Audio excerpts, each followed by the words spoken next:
இந்த பொன்விழா ஆண்டு எங்கு நம்ம சங்கம் ஆரம்பித்ததோ அங்கு எதற்காக ஆரம்பித்தோம் என்றால், நம்ம லாரி உரிமையாளருக்கெல்லாம் அந்த சிமெண்ட் ஆலையில் உற்பத்தியாகும் சிமெண்ட்டை வெளியில் எடுத்து சென்று அதன் மூலம் ஒரு 200 லாரிகள் வாழ்வாதாரமாக செயல்பட்டு கொண்டிருக்கிறது. அது ஒவ்வொரு காலகட்டத்திலையும் பிரச்சனை வரும்போது அந்தந்த தலைவர்கள் பேசி சரியாகி கொண்டிருந்தது. தற்பொழுது 2021ஆம் ஆண்டு முதல் அந்த லாரிகளுக்கு அவர்கள் லோடு வழங்குவதில்லை. அது சம்பந்தமாக பல்வேறு தரப்பிலும் பல்வேறு சிட்டிங்கில் பேசி கூட அவங்க எந்த விதமான ஒரு பயன்பாடும் இல்லை. அதனால் இந்த பொன்விழா ஆண்டை முன்னிட்டு அமைச்சர் பெருமக்கள் எல்லாம் வந்திருக்கிறார்கள், அதிகாரிகள் வந்திருக்கிறார்கள். அவர்களிடம் ஒரு மனுவாக கொடுத்து அந்த மனுவுக்கு உடனடியாக எங்கள் லாரி உரிமையாளருக்கு லோடு கொடுக்க வேண்டி அதை இந்த பொன்விழா ஆண்டில் பரிசாக எங்களுக்கு வழங்க வேண்டும், விரைவில் ஒரு தீர்ப்பு கிடைக்கும் என்று சில மனுவாக அமைச்சரிடம் கொடுக்க உள்ளோம். விழா மேடையில் மாண்புமிகு அமைச்சர் பெருமக்களிடம் மனு அளிக்கவில்லை என்றால்தான் அது ஆச்சரியமான ஒன்று. ஆக இது ஒரு தங்களுடைய வாழ்வாதாரத்திற்காக வழங்கப்படுகின்ற ஒரு அற்புதமான மனு. மாண்புமிகு அமைச்சர் அவர்கள் அதை கனிவோடு கவனித்து நிறைவேற்றி தர வேண்டும் என 3606 உறுப்பினர்களை கொண்ட சங்ககிரி லாரி உரிமையாளர் சங்கத்தின் சார்பாக அன்புடன் கேட்டுக்கொள்கிறார்கள்.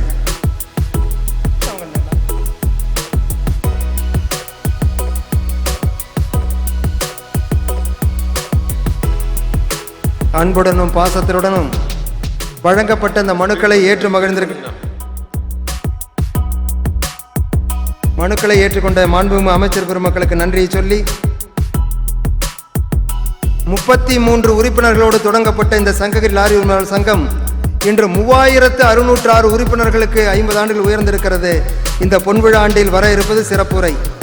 இவரின் எளிமை உடன் பிறந்தது, இவரின் மக்கள் சேவை அரசுக்கு புகழ் சேர்ப்பது என்கின்ற பெருமைக்குரியவரான சங்ககிரி லாரி உரிமையாளர்கள் சங்கத்தின் பொன்விழாவின் முதன்மை விருந்தினர் தமிழ்நாடு அரசு போக்குவரத்து துறையின் மாண்புமிகு அமைச்சர் உயர்திரு engineer SS Sivasankar BE MB அவர்களை பொன்விழா சிறப்புரையாற்ற அவையோரின் சார்பாக அன்புடன் அழைக்கிறோம்.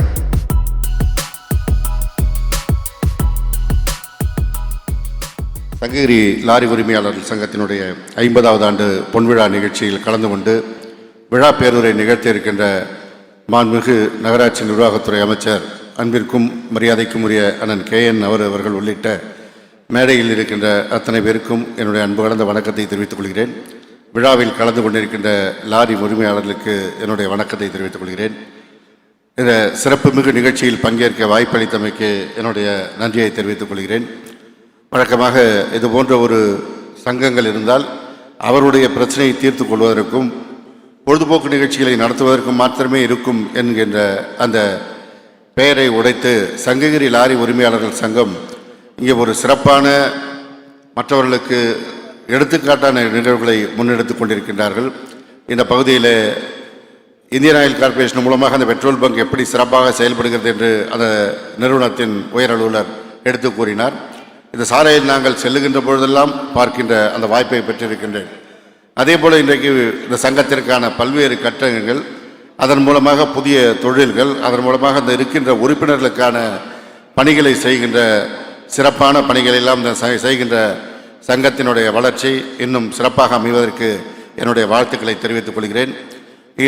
லாரி உரிமையாளர்கள் சார்பாக நம்முடைய மாநில தலைவர் தன்ராஜ் அவர்கள் ஒரு செய்தியை கோரிக்கையை வைத்தார்கள். அந்த வாகனங்களை பதிவு செய்கின்ற பொழுது RCயை தபால் மூலம் அனுப்புகின்ற அந்த பணியை சிறிது மாற்றி அமைக்க வேண்டும் என்ற கோரிக்கையை வைத்திருக்கிறார்கள். ஏற்கனவே இந்த துறையிலே தவறுகள் நடப்பதை தடுப்பதற்காக உயர் அலுவலர்கள் இந்த நடவடிக்கை எடுத்திருந்தாலும் யதார்த்தத்தில் நடைமுறையில் அது லாரி உரிமையாளர்களுக்கு பல்வேறு சங்கடங்களை ஏற்படுத்துகிறது, தொழிலில் தொய்வை ஏற்படுத்துகிறது என்ற கருத்தை என்னிடத்திலே சொல்லியிருக்கின்றார்கள். நிச்சயமாக அதன் குறித்து உயர் அலுவலர்களோடு பேசி போக்குவரத்து ஆணையரிடத்தில் பேசி அதற்கான ஒரு தீர்வை காண்பேன் என்ற செய்தி இந்த நேரத்தில் தெரிவித்துக் கொள்கிறேன். சமீபத்தில் திருச்செங்கோடிலே லாரி உரிமையாளர்கள் ஒரு பிரச்சனையை சந்தித்தார்கள். முன்பு காலத்தில் போடப்பட்ட அந்த ஃபைன்களை எல்லாம் இப்பொழுது இருக்கின்ற கால அளவிற்கு ஏற்ப மீண்டும் மாற்றி அமைத்து அதிக கட்டணம் கட்ட வேண்டிய ஒரு சூழலை ஏற்பட்டு அதனுடைய வாகனத்தினருக்கான அத்தனை நடவடிக்கையிலும் தடை செய்த செய்தி வந்தது. என்னிடத்திலே தொடர்பு கொண்டார்கள். உடனடியாக போக்குவரத்து ஆணையரை கூப்பிட்டு அந்த பிரச்சனைக்கான தீர்வை காண செய்து அதற்கான தீர்வும் வழங்கப்பட்டது. லாரி தொழில் என்பது உடலின் உயிர் ஓட்டத்திற்கு எப்படி இரத்த ஓட்டமோ அதுபோல் நாட்டின் பொருளாதாரத்திற்கு இந்த லாரி ஓட்டம் என்பதை நாங்கள் அறிவோம். மாண்புமிகு தமிழ்நாடு முதலமைச்சர் அவர்கள் $1 டிரில்லியன் பொருளாதாரத்தை எட்ட வேண்டும், தமிழகம் பொருளாதாரத்தில் முன்னேற வேண்டும் என்ற நோக்கத்தோடு செயல்பட்டு கொண்டிருக்கின்ற வேளையில் அதற்கு ஒத்துழைப்பாக அதற்கு உறுதுணையாக இருக்கின்ற துறை இந்த போக்குவரத்து துறை, அதுவும் குறிப்பாக சுமை ஏற்றி செல்கின்ற இந்த லாரி போக்குவரத்து துறை. எனவே அதற்கான ஒத்துழைப்புகளை நல்குவதற்கு நாங்கள் எந்த நேரத்திலும் துணை இருப்போம். மிக குறிப்பாக நம்முடைய மாண்புமிகு நகராட்சி நிர்வாகத்துறை அமைச்சர் அவர்கள் வந்திருக்கிறார்கள். இந்த போக்குவரத்துறைக்கு முன்பு அமைச்சராக இருந்து இந்த துறையில் பல்வேறு மாற்றங்களை புரட்சிகளை செய்தவர் அண்ணன் அவர்கள். இன்னும் சொல்லப்போனால் அந்த லாரி உரிமையாளர்களுடைய பிரச்சனைகளை நேரடியாக அறிந்தவர் அவர். அதன் காரணமாகத்தான் இந்த நிகழ்ச்சிக்கு முதன்மை விருந்தினராக அவர்கள் வந்திருக்கிறார்கள். இப்போது லாரி உரிமையாளர்கள் சார்பாக வைக்கப்பட்ட கோரிக்கையை கேட்டு எனக்கும் சில அறிவுரைகளை சொல்லியிருக்கிறார்கள். நிச்சயமாக அவர்களுடைய வழிகாட்டுதலோடு அதை செய்து உங்களுக்கு நாங்கள் உறுதுணையாக இருப்போம் என்பதை கூறி நல்ல வாய்ப்பிற்கு நன்றி கூறி விடைபெறுகிறேன். நன்றி, வணக்கம். அவையோர்களை நிறைவாக பொன்விழா பேருரை. இவரது அயராத பணியினால் தமிழ்நாட்டின் நகர்ப்புறங்கள் நல்ல வளர்ச்சி பெறுகிறது. இவரது ஆழ்ந்த பணியினால் தமிழ்நாட்டு மக்களுக்கு குடிநீர் வழங்கல் சீராக நடைபெறுகிறது. இத்துறையினால் தமிழ்நாடு அரசும் பெருமை அடைகிறது என்கிற பெருமைக்குரியவரான சங்ககிரி லாரி உரிமையாளர் சங்கத்தின் பொன்விழாவின் தலைமை விருந்தினர், தமிழ்நாடு அரசு நகர்ப்புற வளர்ச்சி மற்றும் குடிநீர் வழங்கல் துறையின் மாண்புமிகு அமைச்சர் உயர்திரு KN நேரு அவர்களை பொன்விழா பேருரையாற்ற அவையின் சார்பாகவும் அனைவரின் சார்பாகவும் அன்புடன் அழைக்கிறோம்.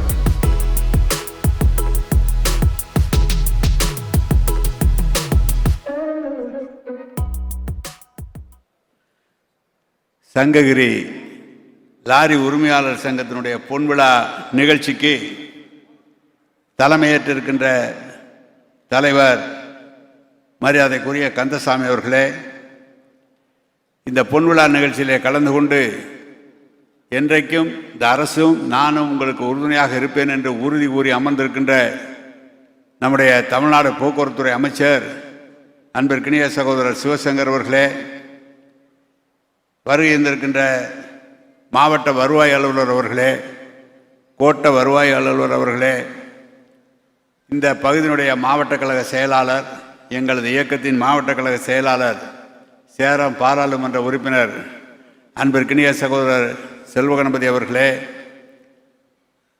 75 ஆண்டு காலம் சேலத்திலே சிறப்பாக இந்த தொழிலை செய்து வருகின்ற அந்த பகுதிக்கு மாவட்ட கழக செயலாளராகவும் சட்டமன்ற உறுப்பினராகவும் இருக்கின்ற அன்பிற்கினிய ராஜேந்திரன் அவர்களே, வருகின்றிருக்கின்ற இந்த சங்க நிர்வாகிகளே, வருகின்றிருக்கின்ற இந்தியன் ஆயில் நிறுவனம், அசோக் லைலாண்ட் நிறுவனம், டாடா நிறுவனம், டிவிஎஸ் நிறுவனம், ஆயில் கம்பெனியுடைய நிறுவனத்தினுடைய தலைவர் பெருமக்களே, இவங்க வந்திருக்கின்ற திரளாக சங்க உறுப்பினர்களே, அனைவருக்கும் வணக்கம். ஒரு 14 ஆண்டு காலத்திற்கு முன்பு இந்த துறைக்கு நான் அமைச்சராக இருந்தேன். இன்றைக்கு எங்கள் ஊரை சேர்ந்தவர் அவர் அமைச்சராக இருக்கிறார். அவருடைய தலைமையில் நடக்க வேண்டிய இந்த விழா, இதில் பொறுப்பு அமைச்சர் என்ற காரணத்தால், ஒரே காரணத்தால் நானும் வந்திருக்கிறேன். நீங்கள் சொல்கிற பணிகளை அவர் எப்படி செய்கிறாரோ அவரோடு உறுதுணையாக இருந்து உங்களுக்கு நன்மை செய்கின்ற அந்த பணியை உறுதியாக நானும் இருப்பேன் என்பதை நான் தெரிவித்துக் கொள்கிறேன். ஒன்றை சொல்கிறேன், இந்த தமிழ்நாட்டுடைய பொருளாதாரம் மேம்படுத்துவதற்கு இன்றைக்கு மற்ற மாநிலங்களை காட்டிலும் தமிழால் முன்னிலையில் இருக்கிறது என்று சொன்னால் அதற்கு ஒரு முக்கிய காரணம் இந்த பகுதியில் இருக்கிற மக்கள் செய்கின்ற வியாபாரம். எந்த தொழிலை செய்தாலும் அதை சிறப்போடு செய்ய வேண்டும் என்று என்கின்ற மக்கள். அதனால்தான் லாரி உரிமையாளர்கள் சங்கம் 50 ஆண்டு காலத்தை தாண்டி, எனக்கு முன்னால் டிவிஎஸ் நிறுவனம் சொன்னது போல 100 ஆண்டு காலமும் பல்வேறு பயணிகளை தர வைக்க இந்த தொழில் மேலும் மேலும் உங்களுக்கு உறுதுணையாகவும் இந்த தொழிலுக்கு அரசாங்கம் உறுதுணையாகவும் இருக்க வேண்டும் என்று நானும் விரும்புகிறேன். குறிப்பாக பொருளாதாரத்தை முன்னேற்றுவதிலே ஒரு முக்கியமான அம்சம் நம்முடைய லாரி தொழில்தான். இன்னைக்கு பல்வேறு நிறுவனங்கள் மூலமாக ஏன் யார் எந்த பொருள்களை எடுத்து சென்றாலும் அவர்கள் இல்லம் தேடி சென்று நாம் அந்த பொருளை வாங்க வேண்டிய நிலை. ஆனால் இந்த லாரி மட்டும்தான் அவர்கள் இருக்கிற வேண்டிய இடத்திலே கொண்டு நேரடியாக சேர்க்கிற ஒரு பெரிய தொழில் இந்த லாரி தொழில் மட்டும்தான். எனவே நீங்கள் நன்றாக இருந்தால்தான் இன்றைக்கு அனைவருக்கும் அந்த தொழில் பொருளாதாரம் மேம்படும், பொருளும் சரியான நேரத்தில் வந்து சேரும். இதெல்லாம் இன்றைக்கு டிரைவர்கள் மிக மிக சிரமம். தினந்தோறும் 5000 10,000 வாகனங்கள் பதிவு செய்கிற காலம் இந்த காலம். எனவே ஓட்டுநர்கள் பற்றாக்குறை வந்திருக்கிறது. எனவே இதிலேயும் சலிக்கவில்லை இந்த லாரி உரிமையாளர்கள். கணவனும் மனைவியுமே சேர்ந்து ஓட்டக்கூடிய நிலைக்கு இன்றைக்கு முன்னேறி இருக்கிறார்கள்.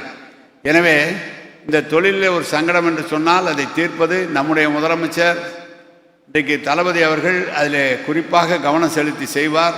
தம்பி சிவசங்கர் அவர்களை அழைத்து செய்ய வேண்டிய பணிகளை அவ்வப்போது சொல்லி கொண்டிருக்கிறார்கள்.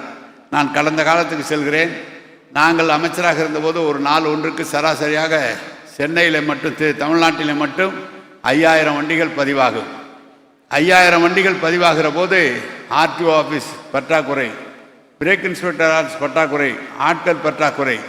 ஆனால் நம்முடைய கலைஞரிடம் சொன்னபோது ஒவ்வொரு ஆண்டும் 4 ஆர்டிஓ ஆஃபீஸ் தரம் உயர்த்தப்பட வேண்டும், ஒவ்வொரு ஆண்டும் 4 பிரேக் இன்ஸ்பெக்டர் ஆஃபீஸ் பணியாளர்களோடு தர வேண்டும் என்று உத்தரவு தந்து இந்த போக்குவரத்து துறையில் இருக்கிற பணி சுமையை அன்றைக்கு தீர்த்து தந்தவர் கலைஞர் அவர்கள். அதிலே கூட இன்றைக்கு ஏதோ நம்முடைய அமைச்சர் அவர்கள் சொன்னார்கள் பிரச்சனை ஏற்பட்டது என்று.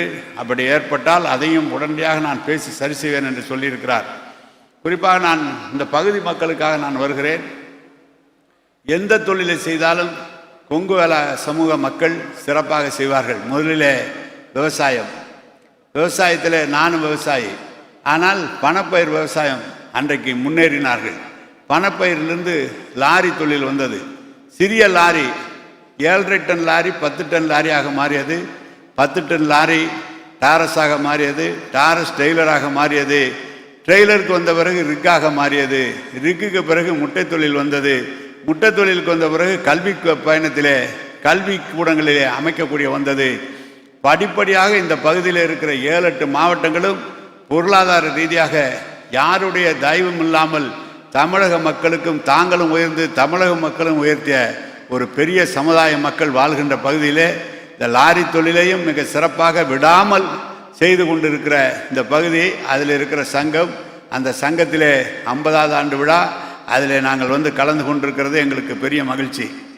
இப்போது லைலாண்டு வந்திருக்கிறார்கள், டாட்டா வந்திருக்கிறார்கள்.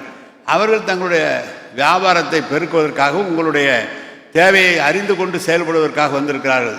ஆனால் இந்தியன் ஆயில் நிறுவனம் இங்கே வந்திருக்கிறது. அந்த இந்தியன் ஆயில் நிறுவனம் அது மத்திய அரசு நிறுவனம் என்று இருந்தாலும் ஒன்றிய அரசு நிறுவனமாக இருந்தாலும் கூட உங்களுடைய வளர்ச்சியில் அதிகமாக கவனம் செலுத்தி அவரும் இங்கே உரையாற்றி இருக்கிறார்கள். எனவே சங்கத்துக்கு தேவையான தலைவர் அவர்கள் சொன்னது போல ஒரு பிரச்சனையை சொல்லியிருக்கிறார். அதையும் அவர்களோடு நாங்கள் நிச்சயமாக பேசுவோம், அந்த பிரச்சனையை தீர்த்து வைப்பதற்கு நடவடிக்கை எடுப்போம் என்று சொல்லி பாராட்டிய அத்தனை பேருக்கும் நன்றி. இந்த பகுதியில் நீங்கள் மேலும் இந்த தொழில் வளர்ந்து ஓங்குவதற்கு என்னுடைய வாழ்த்துக்கள். குறிப்பாக நேற்று முன்தினம் பார்த்தேன், குஜராத் மாநிலத்தில் இருக்கிற ஒரு சில தொழிலாளர்கள் இங்கே எப்படி பொற்குழல் இருக்கிறார்களோ அப்படி பொற்குழர்கள் இருக்கிற அந்த சமுதாயத்தை பிரான்ஸ் நாட்டிலே உள்ளே விடமாட்டார்கள் என்று சொன்னார்கள். ஏனென்று சொன்னால் எந்த பொருளை பார்த்தாலும் அந்த பொருளை அப்படியே செய்யக்கூடிய வல்லமை படைத்தவர்கள் என்று. இங்கே நமக்கு குன்னத்தூர் சென்றால் நாங்கள்லாம் ரிக்கு வச்சுருந்தவங்க, அந்த பொருள் எங்களுக்கு எந்தாவது பொருள் தீர்ந்து போய் எங்கேயும் கிடைக்கலன்னா குன்னத்தூருக்கு அதே மாதிரி செஞ்சக்கூடிய எங்களுக்கு தரக்கூடியவர்கள்லாம் திறமையானவர்கள் இந்த பகுதியில் இருக்கிறார்கள். எனவே நீங்கள் செய்கிற எந்த தொழிலாக இருந்தாலும் சிறப்பாக இருக்கும். இந்த அரசு, தளபதியினுடைய அரசு உங்களுக்கு உறுதுணையாக இருக்கும் என்று சொல்லி வாழ்த்தி அமைகிறேன். வணக்கம், நன்றி.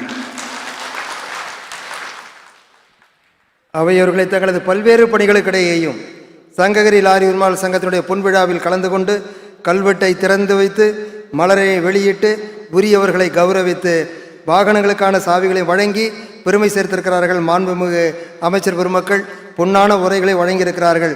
அவளது மக்கள் சேவை தொடர்ந்து சிறக்க வேண்டும், செழிக்க வேண்டும் என அவையோர் தங்களுடைய பலத்த கரைவழி மூலம் அவர்களை வாழ்த்தி வழி அனுப்புமாறு அன்புடன் கேட்டுக்கொள்கிறோம்.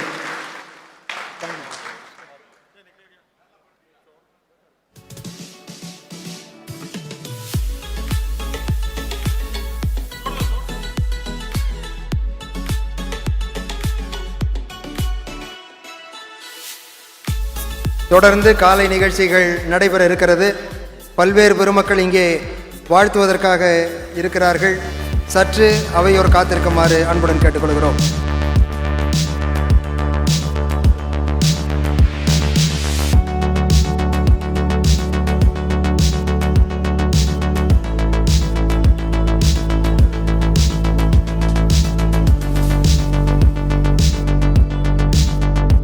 மேடையில் இருப்பவர்கள் அப்படியே அமருமாறு கேட்டுக்கொள்கிறோம். சில முக்கிய பணிகள் உங்களுக்காக காத்திருக்கிறது. ஏன்னா மாண்புமிகு அமைச்சர் அவர்கள் மற்ற தேவை பணிக்காக அவர்கள் செல்கிற காரணத்தினால் முன்னதாக அவர்கள் விடைபெற்று சென்றிருக்கிறார்கள்.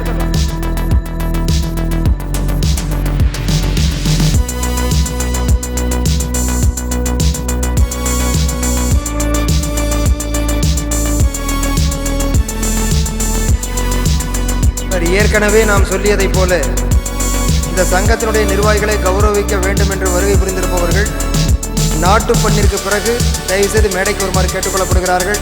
இன்னும் ஒரு 30 நிமிடங்கள் இந்த நிகழ்ச்சிகள் இருக்கிறது என்பதை அன்போடு தெரிவித்துக் கொள்கிறோம். All the gentlemen, those who are on the dais, kindly take their honorable seats.